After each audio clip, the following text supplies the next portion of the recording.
The spreadsheet blurred before my eyes. I could have sworn the cells were conspiring against me until he asked a question that had nothing to do with numbers. Since when do you date? It was the kind of question that had no right to be said across a gala balcony, with the city sprawled like a scatter of jewels below us, and every chandelier in the ballroom pretending to be polite. He said it flat, curiosity folded into accusation, as if I were a line item that had suddenly gone rogue. I could tell you the exact cadence of his voice, the low, controlled timbre that belonged to men who learned early how to keep storms behind their teeth. I could tell you the small things, the way his glove was pinched between two fingers, the way the light caught the scar at the corner of his jaw. But what lingered, what unspooled like a film strip under my skin, was how he looked at me, as if someone had finally removed a veil none of us knew he was wearing. He was Raven Cavalcante, for all the press releases and column inches and gossip blogs that called him a businessman with an instinct for oblique power. In private, people used other language. Some whispered boss, some said magnate, and a number of shoes-on-the-ground types, security, errand runners, the people who kept his world lubricated and functioning, used the word that meant something older and more dangerous. I used Mr. Cavalcante until I stopped. For most of my life in his orbit, I was nothing. Not invisible, there's a difference, but exact, useful, replaceable. My job was to anticipate the parts of his life that threatened to unravel and smooth them before they frayed. I had memorized his calendar the way other people memorize birthdays. He didn't like surprises, he didn't like waiting. He liked his coffee precisely 90 minutes after his first meeting. His suits steamed rather than pressed, and his public persona rehearsed to within an inch of the expected. He also, in the way of men who sat in positions people called power, had a personality that folded around what he wanted until the shape fit. That night, Charlie Gala, Modern Art Center, white gloves and wooden smiles, it should have been mundane. I was on my way to be Cillian's date. Cillian owned an antique shop 3 blocks from my apartment, liked the smell of old paper and cigarette dealer's enamel, and owed me a favor that sounded small and practical. He needed someone to arrive with him as a +1 just to keep a conversation from smelling like desperation. He bribed me with the promise of a boxed croissant the next morning and a key phrase I did my best to ignore. It'll be fun. I agreed because Cillian had a way of looking apologetic that made you believe the world could be soothed with a polite smile. I agreed because it was 2 hours outside my building, and life needed a small domestic lie sometimes, especially in a city that polished power until it gleamed like a coin. I agreed because there was an honesty to small fake favors. They had no consequence. I didn't know one of those favors would become the first visible crack in a man who was usually uncrackable. I arrived with Cillian at 9, in a dress that was understated because I understand the rules of being an assistant. You should not distract, you should be competent, you should be a background note that allows the music of someone else to swell. Cillian arrived, as Cillian always did, like a question mark with a hat, nervous, earnest, with a pocket full of kind intentions. He introduced me to a man who owned an import firm. He introduced me to an editor. He introduced me to Margot, who would eventually become the best thing to happen to Cillian. I performed the small talk I keep in my pocket and filed each exchange under the exact place it belonged in my mental ledger. Then later, in a way that still feels like a piece of paper cutting under my skin, he appeared. Raven moved through the room as if he had rearranged it. People made a polite corridor for him because they had learned he made things happen, and because most of them were aware, by choice or the quiet rumor mill, that making waves in his path was both pointless and expensive. When he reached the balcony, he didn't smile. He watched Cillian as though he was tolerating a blemish, and then he watched me. There was no preface. He didn't need one. He said the words, "Since when do you date?" And they had the weight of an accusation, because in his head, perhaps my refusal to be seen was a kind of ownership. To him, the fact that I existed at all may have felt newly and inconveniently obvious. I wanted to toss back a witty retort. My brain had a catalog of them all night. Instead, my mouth found the professional voice that had kept me in his office for 3 years. "Since when do you interrogate colleagues at charity events?" I said. Light. That was my defense. Diffraction through humor, the professional deflection I'd spent years honing. He smiled then, Only the slightest rise of lips, like an acknowledgement of the joke. The expression reached his eyes and made them colder. I'm not interrogating, I'm observing. Observation, when you read it on his ledger, meant something different. It meant someone whose curiosity planned 6 steps ahead. It meant a man who could afford to look at something until his eyes got bored of waiting and decided to act. He left without finishing the conversation properly. He left with the economy of a man who knew the effect of omission. He walked away, winter moving with him, and for the rest of the night I kept expecting the room to tilt, as if the floor had been rearranged to acknowledge his absence. Instead, the night went on like a clock, people filing into carriages and town cars, Cillian buzzing about an antiques collector in Perth, and Margot laughing with a kind of pure amusement that made my chest constrict with an odd warmth that was none of my business. It should have ended there. It shouldn't have happened again. But he had asked the question, and questions have a way of demanding answers. If you love slow-burn romantic suspense, subscribe for more. The first few times, his appearances could be rationalized. He came to the gallery a week later for an exhibit I would have missed if not for a calendar entry he insisted I confirm. He was there for an investor dinner with a collection curator, he said, entirely plausible, except that he arrived at Cillian's shop 2 days after that, not as a man buying anything, but as a man who walked the aisles with a gaze that announced he was noting ownership in the smallest things: the light rail, the direction of the shop's door, the location of the back ledger. He sat on a high stool as if the stool belonged to him. I watched him from behind a stack of picture frames while Cillian made coffee and pretended to be the owner in the way men sometimes do when they want to look larger than their shop. Raven asked Cillian how long he'd had the lease. He asked casually, acid hidden in the phrasing. When Cillian said 10 years, Raven nodded, that quick, decisive movement of a man who already had a plan to tilt the world. The thing about people like Raven is they don't announce their intentions, they execute them. He owned property you could see and property you couldn't. He owned influence, and influence can be as quiet as a whisper in the right ear. It was a week later that Cillian told me, with the plaintive honesty of a man who likes the smell of old things and not the process of losing them, that a developer had made an offer for the storefront next door, an offer that would give the landlord cause to renovate and increase the lease to a number Cillian couldn't meet. Of course, Cillian said, of course that would happen.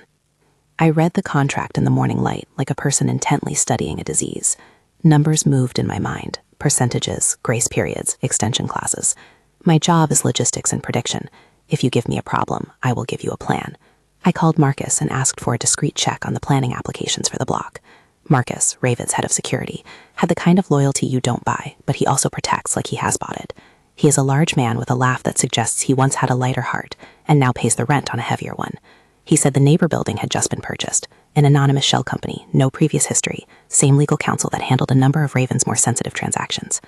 I eyed the phone with the kind of attention I reserve for things I'm not ready to accept. Raven's name blinked in my head like a neon sign that insists on being read. The anonymous flag on the purchase looked like a thread. Threads can be pulled. I pulled. There's a common image in movies, the boss who obsesses, who marshals private security, who puts trackers on cars and follows a woman like a protagonist in a thriller. I have no love for that image, and I will not edit it into a romance. Raven's attention was a problem. It needed addressing. But he was, in the meantime, useful in other ways. Someone in his orbit could make calls and stop renovations. Someone in his orbit could make the landlord think twice or arrange for an alternative space to be offered. Cillian needed help, and the small kindness of my intervention succeeded. I brokered a meeting, nudged the timeline, wrote a persuasive email that suggested the checkout, and the landlord backed down. It should have been opaque, my intervention calm, calculated, and entirely professional, because that's what I do. So when I caught Raven in the stairwell the morning after the landlord called off the renovation, I should have been prepared. He was leaning against the concrete, hands in his pockets, looking at me as if he'd been rehearsing the gesture for years. "Miss Ashford," he said, using formalities like armor. "How did you manage that?" I shrugged, which is my favorite cheap answer to questions that ask for more than I want to give. "Experience," I said, "and an annoying perseverance." He smiled, as if that explained something. "You are resourceful?" Resourceful is a word that fits me the way a tailored suit fits a man with money. It looks like it was made for me. I appreciated the compliment the way you appreciate the novelty of a fresh rain. Then I told him what I needed to tell him. "You've been turning up," I said. "That's not professional." He tilted his head with an appetite for clarity. Define turning up. The cafe on Thursday, the exhibit, Cillian's shop. You've been very present in places that were not necessarily part of your schedule. I did not say the word invasive. I did not say tracking. Language in his orbit required care. Words had edges and consequences. He laughed then, a quick sound. I prefer the word attentive. Attentive can be flattering, I said. It can also be suffocating. He didn't answer with words. He answered by closing the distance between us until the concrete wall at his back became a frame. Up close, he resembled a map of storms, edges, reliefs, someone who calculated how to make other people small and then regretted it later. Do you resile from visibility? He asked, which is to say he asked in the particular language of a man who kept a ledger on persons. I choose who sees me, I said. When you move other people into that decision, it alters the equation. There was a moment, an almost infinite pause, where the city outside the stairwell felt like it could have been anywhere. And then he did something I would not have expected. He put a hand against the concrete, near my shoulder, and he spoke like a man admitting to a private weakness. I was jealous, he said. Jealousy is an ugly word, and yet there it was, confessed and unclothed between us. It made him smaller, and in some ways, human. Not less powerful, not less dangerous, human. He admitted the exact thing that assassins in romance novels often die to hide. He cared. You don't have to say that, I said. You don't have to explain the things you do. I want to explain them. He chose those words like a man choosing evidence for a case he hoped to win. You have to stop, I said. Until we negotiate, until there's an agreement about professional boundaries, you cannot act like you own the perimeter of my life. He looked at me then, and I saw an older man's shadow in him, someone who'd inherited a form of power and then learned to use it like a muscle. Negotiate, he repeated. You, he said, and his voice narrowed, and I, negotiate with me? It sounded like a dare and an entreaty at once. I wanted to walk away. I wanted to say no, and then file a formal complaint through channels I had both access to and control of. I wanted to be the cool assistant who returns to spreadsheets and lets things be. But there's a calculus in living around powerful people that most outside it don't see. You can escalate and force a correction that will hurt more than it helps, or you can extract an agreement that changes behavior without detonating the social and professional scaffolding that enveloped both of us. I balanced the options like a tightrope walker. Yes, I said, we negotiate, but there are conditions. He leaned in as if the rules themselves were a kind of seduction. List them. I quoted them like a contract because contracts are the grammar of safety for me. No appearing uninvited in personal spaces. No using company resources to surveil me or those I care about. If you feel jealous, you tell me. You don't solve it by moving pieces in my life. We define boundaries in writing. We make a plan for disclosure if this crosses into an interpersonal relationship. We consult HR or an independent mediator for formal oversight. My voice was steady because in my head I saw the list numbered, typed with the same precision I used to schedule his appointments. Raven's eyes flicked to my mouth as if I were rehearsing terms for a trade. He nodded slowly. I will not cross those bounds, he said. I will inform. I will not use resources without your consent. He said it. He sounded like a man offering a treaty. That night, we did not kiss. We did not escalate. We did not move past the thin cord of professionalism that still tied us. But the admission had shifted something. Where once there had been an unspoken barrier, now there was the potential for an arrangement. It was not romance. It was a mapping. But human things rarely respect maps. The more precise you try to be, the more the edges fray. Over the following weeks, Raven's attentiveness translated into a different kind of pressure, small, calculated intrusions that had plausible deniability. He sent flowers to the office, orchids in glass, and a note that said, in an almost apologetic font, "For Miss Ashford." He dispatched an assistant, someone else's assistant, to smooth a scheduling conflict by insisting I take a day off, refusing to accept my polite correction that I would not. He sent Marcus to check that my apartment service providers were reputable. The problem with people who hold power is that they can pick legal channels and still accomplish the same invisible rearrangement of someone else's life. I kept to my terms publicly. I wrote emails with a clipped professionalism that would make a statute feel ornate. I documented each intrusion. I made notes in a secure folder titled with a dry stickler of a name, Personal Boundaries, and I logged dates, times, witnesses. I am nothing if not a bureaucrat for my own dignity. And then came the night we crossed the line we had written down on paper. It was billed as a private dinner at Raven's penthouse, an intimate invitation, limited guests. He told the staff there would be a performance by a pianist, which in his world sometimes meant a literal musician and sometimes meant the movement of his mind as he tried to orchestrate the room. I was to attend in a professional capacity. He asked me to be there to coordinate details, which is why I agreed. He wanted his cue cards and guests to move without a hitch. The pianist happened to be playing a Chopin nocturne in the corner, and the penthouse smelled of citrus and the expensive dust of rare wood furniture. After the last guest had made their adroit exit, the apartment shrunk. Only the pianist, an empty glass, a pair of half-unbuttoned shirts on a chair, and us remained. Raven poured the final port into the sink and watched me like a person who had finally decided to read a book he had been avoiding. He asked me quietly how he felt about being seen. I replied with sarcasm, with a deflection about being better at numbers than at toilettes in a penthouse. He moved closer as if the room gave him permission. "You owe me a favor," he said, not a question. I hated it precisely because it was half-truth. I owed no favors, but I had been performing favors for someone else's world for years. Favors had a way of turning into expectation. "I am not your favor," I said. He pressed a finger to the inside of my wrist like a man checking a pulse.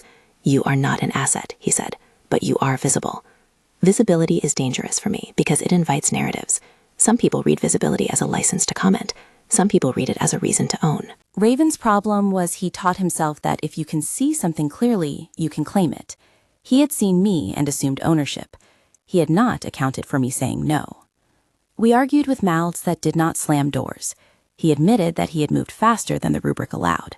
He said, with a tired candor, that he did not know how to behave when he felt tender. "I didn't learn that," he said. "I learned how to be careful with assets, not with people."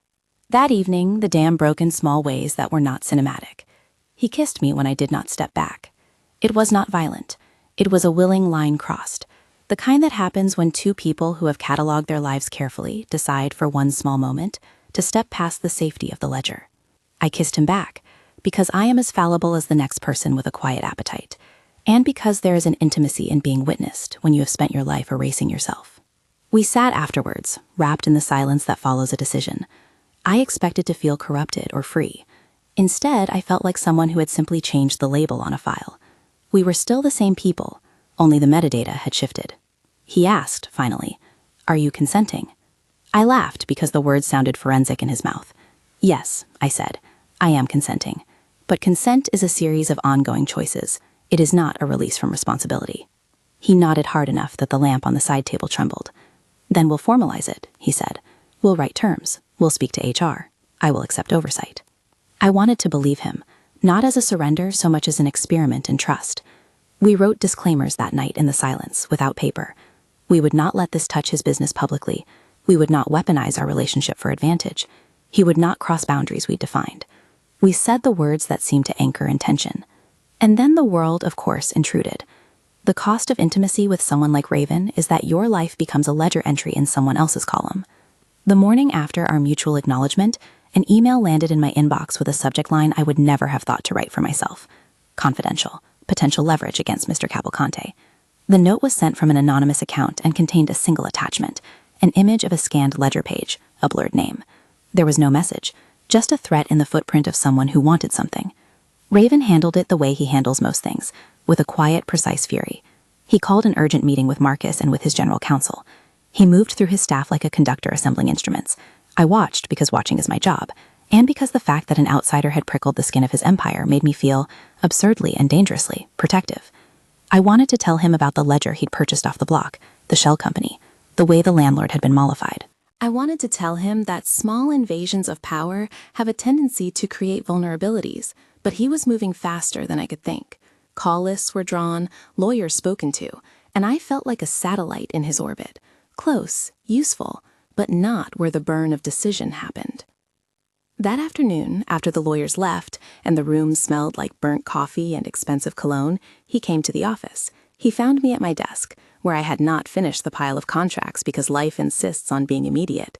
He sat across from me and opened a drawer that I had never let anyone touch.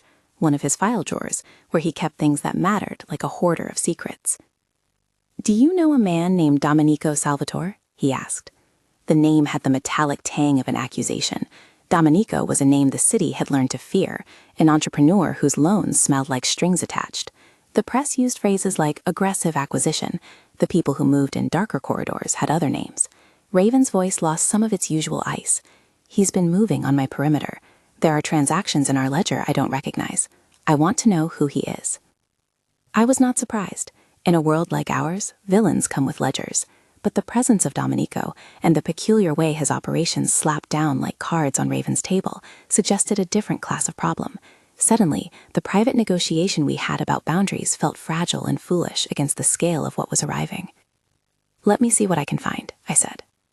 I began, silently and methodically, in the way I do when finding answers is my trade. I pulled records, cross-referenced shell companies, and flagged names that appeared too often in the margins of Raven's interests. Marcus was good enough to make people talk by being in the periphery. He offered to handle things, and I refused because handling is not always the antidote to leverage. Handling without evidence is a display of brute force that can escalate. I preferred information. I preferred the kind of leverage that dissolves other people's leverage. 2 nights later, I found an email chain that had never been meant for my eyes. It was a casual note, an invoice, a confirmation, a signature that tied a friendly law firm to a name I had seen before. It wasn't just business, it was familial. A mother's signature appeared on a document that suggested advantage rather than affection. Victoria Moretti, Raven's estranged mother, had a name in the ledger. Family wounds are older than any of our contracts, and they bleed into the margins. The existence of Victoria in the equation was a new variable. Raven had never liked the way she crawled through other people's meetings. She was adept at giving charity with strings and loving with the intent to wound. The ledger that bore her name suggested she was not merely a parent with influence. She was a player, and her hands had always been capable of turning things to her favor. I set the file down on my desk like an accusation. When Raven arrived at lunch, he asked without surprise if I had found anything. He expected me to find things. That's why he listens to me in private. "I found a name," I said. I stacked the papers with the calm of a woman who has learned to hide tremors in functionality. He took them, and I watched him read. He read like a man watching a map reveal a path he had not noticed before. Each signature was a footstep, and each footstep was a betrayal of the tidy control he had thought he maintained. "We should meet," he said finally, "at the penthouse, tonight." "Sure," I said, "but as defined." He raised his eyebrows, as if reminded, then nodded. "Tonight." The word carried a weight like a closing door. Between then and the penthouse, the world moved in small, sharp ways.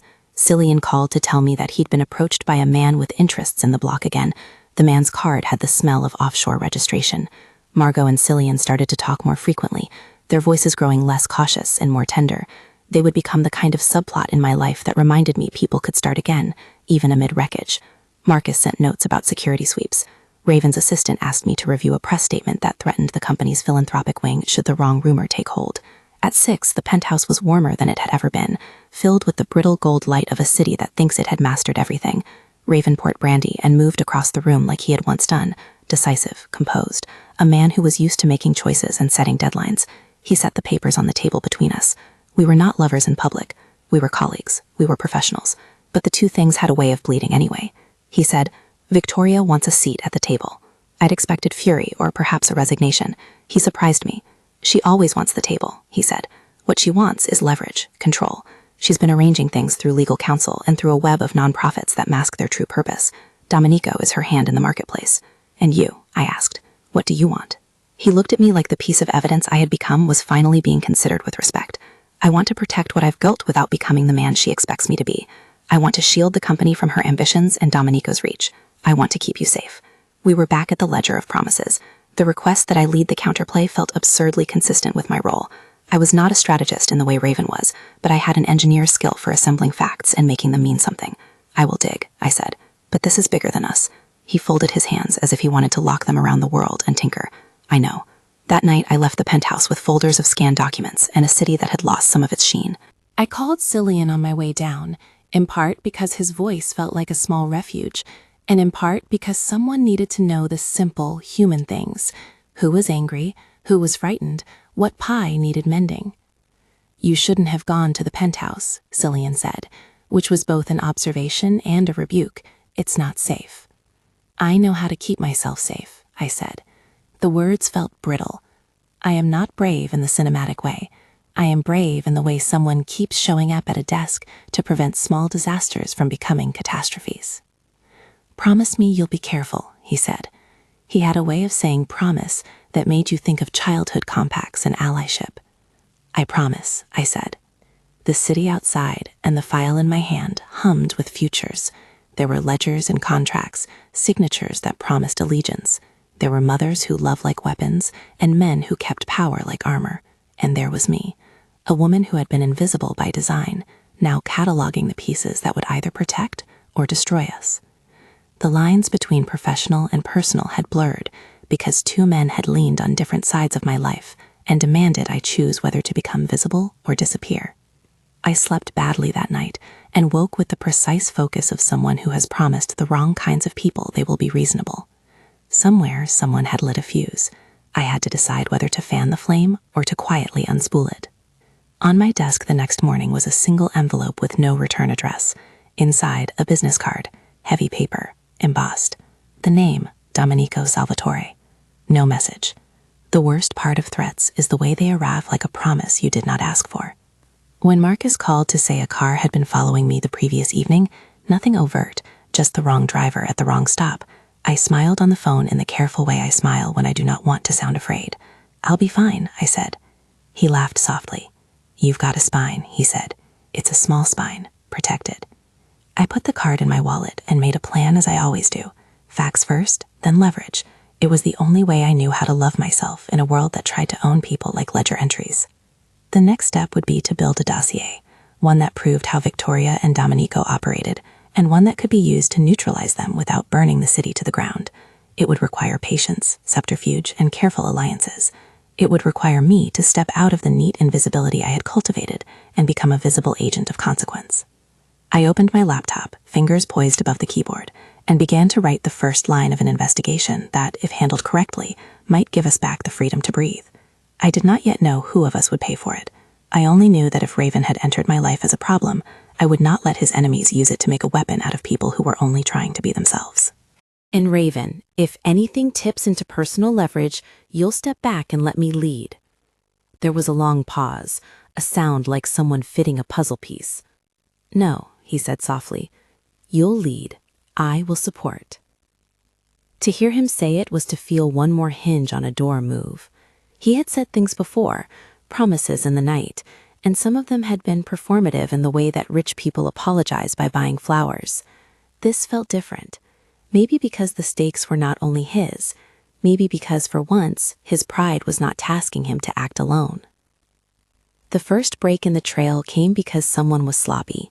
Domenico's people were careful, and Domenico himself liked to appear clean in the parts of town that mattered. But where money moves, tempers and mistakes move with it. A junior accountant attached the wrong file to an email, an invoice that referenced a fiscal sponsor for a gala that Victoria insisted she had forgotten to mention. She had not forgotten. The document listed a service provider who worked on contracts in Raven's old empire and had, on one occasion, routed funds through accounts that now, in the light of my research, looked suspicious. I photocopied the invoice and sent it to an encrypted email account I'd set up just for this purpose. Then I called a journalist I trusted, one who had a taste for exposing soft corruption without needing to scream headlines. He asked what I wanted him to do. I told him nothing, yet. Evidence was a promise. Leaks in the wrong order could get people hurt. He understood and agreed to be patient. There are things a dossier can do that brute force cannot. Leverage is an antidote to leverage. If I could prove that Domenico's hand moved through charitable boards and that Victoria's signature tied her to the deals, then their ability to blackmail would shrink. Blackmail, like fire, needs oxygen. It needs plausible threat. Remove the plausible threat, and the leverage becomes extortion's paperweight. At night, the penthouse became an intermittent theater of small confessions. Raven played piano in a way that suggested he was trying to talk with his hands when his words failed him. Sometimes, without asking if I wanted it, he would pour melodies into the room, and the notes would be the only honest thing between us. I would listen and file away the sound, how his shoulders moved, how his fingers had a small callus on their tips, how the music softened the ledger in him. Those were humanizing details I kept separate from the cases I constructed. Knowing how someone plays a nocturne does not make you blind to how dangerous they can be. But vulnerability is a tricky currency. The more details I had about his softer edges, the more responsible I felt to remind myself. Accountability is not a betrayal of affection. It is its necessary partner in the context of power. One morning, a message arrived at my desk that made my stomach rearrange itself. It had no signature, but a file attached, a legal demand courtesy of a boutique firm with more respect for intimidation than for law. They wanted a meeting with Raven, or with us if he preferred compromise. It was the kind of thing that smells like a lawsuit and tastes like manipulation. The sender made it clear. Domenico had something and he preferred to use it by threat. I pushed back. I compiled the evidence I had and walked into Raven's office with the dossier pressed like a heart in both hands. "This is what we have," I said. He looked at the papers, then at me. "You want me to confront her?" "No," I said. "I want us to neutralize them. Confrontation makes them louder. We need to make them quieter." "How?" "We expose the mechanism. We do it through a third party, public enough to cause legal scrutiny and quiet enough to avoid hysteria. We attach a journalist who will hold the narrative if it comes to that. We tie Domenico's transactions to the nonprofits that funnel public charity into private leverage, and we make Victoria's signature the key. In court, a mother's hand in business is messy."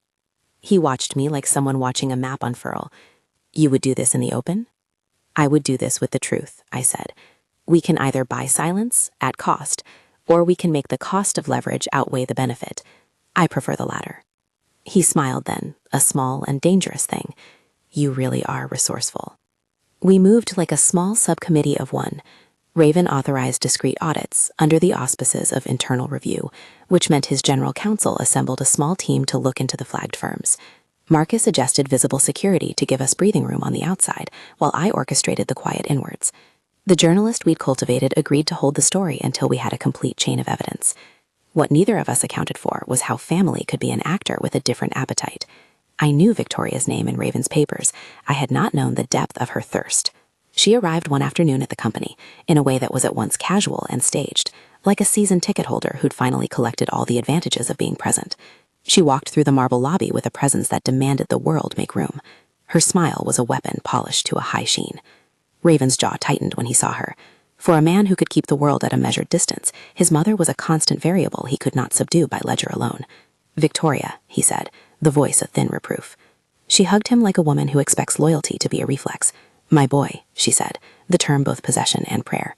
She looked at me long enough for a blade to be visible in her smile. "Miss Ashford," she said, as if we needed to reestablish the professional boundary in front of a large glass lobby. I inclined my head. Formality shields in public. They do not help in private. That night, after she left their encounter with the kind of light apologies that smelled like threats, I found a note in my inbox, a private messenger request from an account that traced to Victoria's philanthropic arm. The message was banal in content, an invitation to donate to a gala. The invitation would have been laughable if not for the subtext. There are people who use routine kindnesses to make you feel the obligation of gratitude. Victoria specialized in that kind of moral smuggling. I took the craftsman's opinion of our files to Marcus. "If she goes public," I said, "she will claim concern.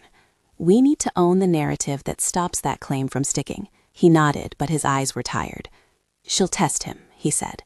"Mothers who have always asked for parts of their sons test until they break things." Testing was what she did best. The first push came quickly. A list of privileged donors received a carefully curated memo that suggested Raven's philanthropic wing had spent money on questionable suppliers tied to Domenico's firm. It was a leak, small, precise, designed to cause a ripple that would invite audit and press. The memo used language that implied negligence. The implication was the lever Domenico wanted. Raven called a press conference. "We will cooperate with any legitimate inquiry," his statement said, "and we will be transparent." It was all he could say without unspooling private strategies. But the problem with press statements is they are public rope. Every word can be tugged until it looks like a confession or a defense. We needed to be careful with ours. That evening, I asked him to sit with me in a small conference room on the 15th floor. "We need an explicit, formal negotiation," I told him. "Not just words in the stairwell in a list. I want it written, signed, and overseen by a neutral party. If we are to proceed as partners in any capacity, we record the terms and we place safeguards." He listened, then he suggested a mediator, someone from an independent consultancy that specialized in corporate governance and workplace dynamics. Use the firm I trust, he said. It eats up ego and spits out structure. We selected a woman named Claire Jensen, a mediator who smelled faintly of chamomile and who had the uncanny ability to make rich men feel like children at a parent-teacher conference. She read our terms, my list with additions, and then she asked us to speak, not as Mr. Cavalcante and Miss Ashford, but as Raven and Sarah. Sitting across from her, with a legal pad between us, felt more like the future than any night on the penthouse piano. List your concerns, Claire said, and I did. I read them like a contract. Public disclosure, transparency about resources, no use of corporate funds or influence to surveil or coerce, formal written notification if either party intends to change employment status, a third-party board oversight if anything becomes public. And an independent ombudsperson should be accessible to either of us. Raven listened, nodded, and then did something that surprised me. He wrote his own list. His terms were different in tone. He offered admissions where mine were demands. He acknowledged that his default behavior had been to protect what he thought was his, that he had weaponized resources without fully comprehending the harm, and that he wanted to be prevented from repeating those patterns. He volunteered to place certain company functions, particularly those that directly affected my life, like property holdings and security, into a blind trust managed by two people neither of us selected. He agreed to periodic audits, and he suggested that if he failed the terms, he would step back from day-to-day involvement in operations that could threaten my welfare. The mediator typed our words into a document that felt like a marriage of law and strategy. Then she asked the question that made both of us inhale. Do you consent to a relationship that begins in your private lives, but is bound by these professional safeguards? Do you accept oversight and the right of either party to end this arrangement without retaliation? We both signed. Not in a dramatic, cinematic flourish, but in a way that felt like a ledger entry, clear, precise, accountable. We made a plan for disclosure only if and when it became necessary. Until then, we agreed to maintain professional decorum at work. We formalized arbitration procedures and agreed to a monthly check-in with Claire for the first year. There was no dramatic declaration of love. There was a legal scaffolding that made it less likely that love, once admitted, would cause collateral damage. Consent in that form felt less romantic than responsible. It made the private inevitable, yes, but it also moved us into a space where my agency was protected by written law. Things moved even as we wrote. The journalist we'd primed, the one who loved a slow, surgical reveal, checked in. You're ready, he said. We can run something that forces a regulatory response without the sensationalism that ruins lives. It will be about structures, not melodrama. We fed him what he needed. A chain of documents linking donations, invoices, and signatures. He held the story until regulators agreed to look. Then, in a small and precise window of time, an external audit was announced for the network of nonprofits in question. The regulator's statement was thin but effective, a public interest inquiry. The week the inquiry was announced, Domenico's phone went quiet. Where once he had the luxury of whispered threats, he found he now had to speak to auditors. The public unmasking was not a cinematic reveal. It was spreadsheets and subpoenas, hearings that smelled of varnish and old chairs. Domenico's strength lay in quiet influence, not in being loud, and influence is fragile when it must answer to pen and ledger. Victoria did what she always did. She complained about the unfairness of it all. She took to charity galas and made speeches about loyalty and the duties of motherhood.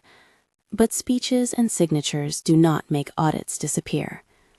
At the hearing, our journalist's coverage framed the story as a tale of influence grafted to charity, policy implications rather than personal vendettas. That mattered because public opinion, when guided by policy, calls for structural remedies. Regulators made requests for accounting that Victoria could not easily explain away. Domenico, who had used fear as currency, discovered that fear is less effective when your bank accounts are scrutinized under the light of law. There were consequences. The regulators froze certain transactions. Donors began to ask questions, and donors are the true weight that charities fear losing. Victoria's leverage, constructed on reputations and relational obligations, began to wobble. At home, she called Raven, their conversations a series of polite jabs and accusations that occasionally bled into real, private sorrow. Raven listened with his jaw clenched in the way I'd come to know when he felt that something he thought solid might actually be shifting. When things settled enough for us to think about the personal, we sat on a balcony that overlooked a river I had walked by 1,000 times. The city was a scatter of lights that no longer seemed to claim us. Raven was quieter these nights, thoughtful in a way that his power often disguised as decisiveness. "You did this," he said. "I did part of it," I said. "You authorized part of it. Marcus made things safe. The journalist held. But it was our evidence. We did what had to be done." He looked at me, and for the first time in months, his expression was not about ownership. It was about gratitude. "You made me accountable," he said. "You wrote the rules I should have had all along." "You made them exist," I countered. "And you agreed to them. That matters." We did not speak of how tempting it had been, how easy it would have been to use power as a lubricant around the problems. We did not need to. The agreement itself had cost energy and pride and several nights of provocation. It had also retooled the way we would move forward. There was a softness to the months that followed, not a disillusion of tension, but a rechanneling of it into something less likely to hurt us. Raven began to alter his business in ways that were both symbolic and structural. He transferred certain holdings into independently managed entities. He brought in outside board members whose reputations mattered to the market. He asked me tentatively to take on a more visible operational role, partly because he trusted my judgment, and partly because having me at a recognized desk was a visible sign he could be trusted to avoid hidden levers. I said yes, but not rashly. I insisted on terms, clear reporting lines, oversight, and a clause that prevented my role from being weaponized. Cillian and Margot moved from friends with a potential to a couple who announced their engagement over coffee and a mismatched collection of antique silver. Their joy was a small thing I loved seeing, evidence that not every narrative needed to be dramatic. Marcus began to laugh more easily, as if the tension that had sat like a stone in his belly had melted because the immediate danger had passed. Raven's assistant, a woman named Ilana, started bringing me pastries on Thursdays, a new ritual she said was a credit to office diplomacy. There were tests. Domenico had not died as an actor. He had shifted strategy and tried to mount a subtle counterattack through proxy companies that surfaced in a different part of town. He hired lawyers and PR firms. He staged a lawsuit that threatened reputation. But the structures we'd built, evidence in the hands of regulators, an aligned press, and a company with new governance, were sturdier than the brittle instruments he had cultivated for fear. His suit collapsed not because of a single hero moment, but because of a series of small exposures that made his position untenable. Victoria, meanwhile, withdrew from the parts of the family business she could no longer manipulate. Her withdrawal was theatrical, speeches and tears and a final gala where she announced a stepping back into private philanthropy. Raven received calls from other parts of the city, friends, rivals, bankers, who remarked on the change they saw in him. He listened, and he answered with a kind of humility that felt earned, not a penitent wail, but a methodical set of priorities that favored transparency. Our relationship, once built on negotiation and careful contracts, allowed for tenderness that felt less dangerous. There were early mornings where he would leave a note with coffee and instructions for his day. There were late nights where we would split a meal in the small kitchen adjacent to his office and argue about the best method for folding napkins. We kept our terms. We had Claire check in. The ombudsperson's presence, once a strange form of oversight, began to feel like another participant in our governance, an ally in protecting what we had both chosen. One evening, several months after the inquiry, Raven took my hand and walked me to a building I knew well, a small former factory that had been converted into a neighborhood art center. Cillian had once told me about the value the space held for Margot, who wanted to put on community classes. Raven had looked at the center the way one looks at a problem you cannot buy away, and asked a lot of questions. He led me into the main hall, where light slanted down on rows of folding chairs and a stage that smelled faintly of varnished wood. There were no reporters, no lawyers, only a small group of people who were friends, the ones who have no need to be invited to the right side of a ledger to be important. Marcus stood with his arms folded, an avatar of loyal good humor. Cillian and Margot were there, gleeful and ridiculous enough to make me laugh. Claire sat with her notebook, having been invited less as a mediator and more as an old friend. He stopped in front of me, and then did something ordinary. He took both my hands. "Sarah," he said, and the name without formal address felt like a concession of intimacy. I could feel my own breath, deliberate in that hush that sometimes comes before a shift. He smiled, not the guarded smile of a man accustomed to negotiating deals, but something simpler. "I have been terrible at asking for things without taking them," he said. "When I wanted you to be part of my world, I too often tried to rewrite your world without permission. I have tried to change that. I listened, because listening is how I recorded promises into memory. I would like us to have a life together that is ours, not a ledger line," he said. "I cannot promise I will not fail. but I can promise that I will keep the safeguards, the oversight, and the rules we wrote. I can promise to structure my life in a way that does not make you collateral." Then he did something that had nothing to do with contracts. He knelt, which felt theatrical given his usual reticence for show, and he produced a small box from his pocket. The ring inside was simple, an unostentatious sliver of metal that suited his taste and our agreement. "Will you marry me?" he asked. There was a silence like paper between us. I had told myself I would not let the romance erase the work we'd done. I had insisted on legal scaffolds and asked not to be weaponized. And yet standing there, surrounded by the small constellation of people who mattered, I felt something else, a readiness to try, under conditions that were right. "Will you live by the rules we wrote?" I asked, not out of cynicism, but out of fidelity to the process that had kept us safe. "Yes," he said, "and I will make changes beyond them. I will make my life reflect what we wrote." I laughed then, a short, incredulous sound. "Okay," I said, "but a condition. If you ever forget the clauses, I get to remind you with an email, and you have to respond within 24 hours. He grinned, the kind of smile that meant he loved me enough to be laughed at. Deal. We did not hold a traditional engagement announcement. Instead, we signed the papers with witnesses in a small ceremony at the company. Claire there, the ombudsperson, and Ilana, who cried as if she had been waiting for us to be properly foolish and happy. We published a brief statement to the staff explaining changes in governance and my role. Transparency was our policy, and we wanted it to be visible. Time, which has a way of softening edges, smoothed some things and sharpened others. The restructures Raven enacted were more than symbolic. He changed leadership roles, created an independent philanthropic board with rotating membership, and placed certain potentially compromising assets into managed trusts with independent oversight. People in the market took notice. His public reputation shifted from predatory magnate to a man trying to do better. It did not erase the past, but it made the present less treacherous. The last move of the antagonist, Domenico, came in the form of a lawsuit that attempted to allege defamation. He claimed the audits were biased and that the coverage had been orchestrated by a rival. We faced the legal filings with the kind of doggedness I had practiced in the dossier. The law, when honored, is slow and boring. Boring systems have the strength of routine and the patience to untangle lies.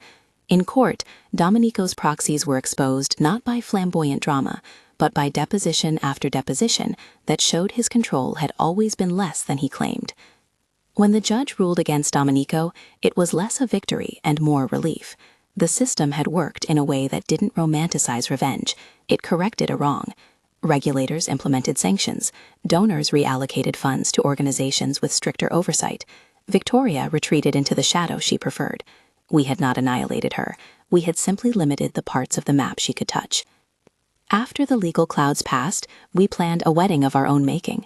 Small, rooftop, with a view that had the city stretched under it like a map we could read together. We invited few people, Cillian and Margot, Marcus, Ilana, Claire, and a handful of colleagues who had shown themselves to be loyal without asking for payoffs. The officiant was someone we both respected for their lack of theater. We wrote our vows like we wrote contracts, carefully, honestly, with clauses of promise. My vow was not a performance. I promised to remain myself, to keep the ledger that records both trespass and kindness. I promised to speak when lines were crossed and to be gentle when he felt confronted. His vow was simple, to keep learning. He recited the kinds of things men like him sometimes forget, that love is not victory and power is not permission. He asked me not to follow, but to join him. We did not have an extravagant reception. Instead, we ate food that tasted honest and sat on wooden benches while friends offered toasts that were funny and raw. There was music, played not by an orchestra, but by a pianist who knew how to make small notes do a lot of work. At one point, Cillian took my hand to dance, and Margot pulled him into step, and for a brief time the world felt as if it could be repaired. Later, alone on the roof, Raven wrapped an arm around me, and we looked at the city. "We changed things," he said. "You changed things," I corrected. "We did it together, and you changed the parts you needed to change because you wanted to." He kissed my temple, which was the gentlest thing he had done in public since the gala stairs. "You made me visible to myself," he said, "and you held me accountable. That was the gift." "I made you visible to me," I said, "and the ledger we keep is not just paper. It is the way we remind each other." Power rarely dies in a neat way. There are always margins, after all, and corners where influence lingers. But we had built guardrails. Raven's empire remained powerful, but it was harder for it to be misused in the small personal ways that had once terrified me. He had limits where he had not had them. I had a voice that had no need to be coy. We had a documented method for solving disagreements. We had a scaffold that made tenderness less likely to be a weapon and more likely to be a choice. One night, I found a small envelope slipped into my bag. Inside was a tiny scrap of paper with a single note. For Miss Ashford, thank you for making me better. No flourish, no request, nothing performative. The simplicity of it felt like an achievement. Years later, people asked me about the gala, about the question that had started everything. Some called it the moment he noticed me. Some said it had been the first misstep of an arrogant man. I had a different answer. I told people it was the prompt that made both of us make a decision about who we wanted to be. That was the truth. It was not the question that mattered as much as the choices that followed. We did not pretend that power had been erased. It had been redirected. Raven became not a man who disappeared into his own legend, but someone who used his reach to create structures that made accountability feasible. I took on a title that made me visible in ways I had once avoided. I kept my private rituals. Cillian and Margot had a baby whose name I refused to suggest because their joy had to be their own. Marcus found a partner and laughed without being asked to be brave. Ilana became an advocate for workplace fairness, using her influence to make small changes that mattered. In quiet moments, I would still catch myself cataloging, even now with a small amusement. Appointment times for the dentist, the way his suit fit on his shoulders, whether he'd remember to water the orchids. Those small things were our private ledger, the parts of daily life that seemed trivial but were, in truth, the glue. And sometimes late at night he would play the piano, and I would listen and remember the stairwell where he had confessed jealousy like a fragile animal. I would remember the negotiation where we'd written our terms. I would remember the dossier and the nights of paper and coffee that had allowed us to survive a family's hunger for control. I would remember that in a city where power often meant the capacity to remake other lives, we had learned to remake ours in a way that kept consent, transparency, and mutual agency at the center. If you read the ledger of our life, you would see entries that made you nod in approval and entries that made you wince. There might be moments that looked like weakness and others that looked like triumph. But what the ledger could not capture was the small, ordinary kindness of waking up next to someone who no longer hides his scars behind a business card.